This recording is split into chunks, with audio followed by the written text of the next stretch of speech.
Hello everyone, and welcome back to APark. Today I'd like to tell you about my experience driving for Lyft in New York City. If you're thinking about driving for Lyft or Uber in the US, maybe my story will help you understand what the job is really like. Back in 2020 and 2021, I signed up to drive for Lyft. The registration process was simple.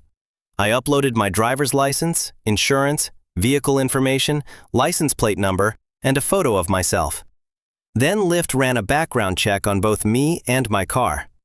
A few days later, I was approved and could start accepting rides. When a ride request appeared, you only had a few seconds to accept it.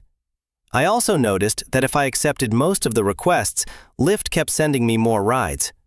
But if I started rejecting trips because I didn't like the destination, the requests became less frequent. I never researched the algorithm, but that was definitely my impression. At that time, Lyft generally paid a little less than Uber. Later I heard that things changed, and Lyft sometimes became the better-paying platform, but I can't speak about today's market. One of the best-paying trips was always airport rides. Early morning rides to JFK or LaGuardia usually paid well because people were catching flights. Getting rides back from the airports was much less common for me. Back then, drivers without a special TLC license couldn't simply work inside Manhattan. I could only accept rides in Brooklyn, Queens, Staten Island, and Long Island. If I picked up a passenger in Brooklyn and drove them into Manhattan, that was fine. But once I dropped them off, I couldn't continue working there.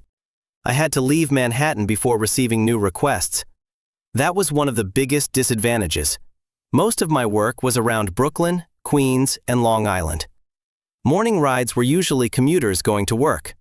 Midday trips often involved hospitals, medical appointments, or senior care facilities.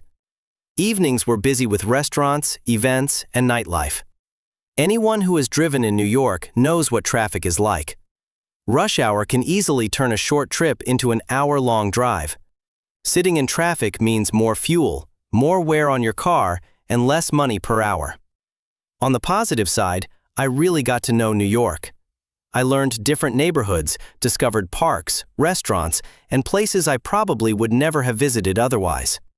Over time, I even started recognizing which neighborhoods were more likely to produce generous tips and which ones rarely did. That experience became surprisingly useful. My car at the time was a 2011 Kia Optima, so I was driving in Lyft's standard category. My passengers were ordinary people heading to work, shopping, airports, restaurants, or visiting family. Sometimes passengers wanted to talk. Sometimes they preferred complete silence. After a while, I learned to recognize that within the first minute. A quick glance in the rearview mirror usually told me whether someone wanted a conversation or simply wanted to relax after a long day. One ride I still remember was taking a passenger from Long Island into Manhattan on a Saturday evening. He was dressed for a formal event and was heading to an upscale restaurant in Manhattan. Even though the distance wasn't huge, traffic made the trip almost an hour long. That's another thing people don't always realize. Driving for Lyft isn't just about driving. You have fuel costs, tires wear out, your car loses value, you spend hours in traffic, you pay tolls on bridges and highways. All of those expenses reduce your actual income. Overall, I had a positive experience. I never had any dangerous passengers or serious incidents.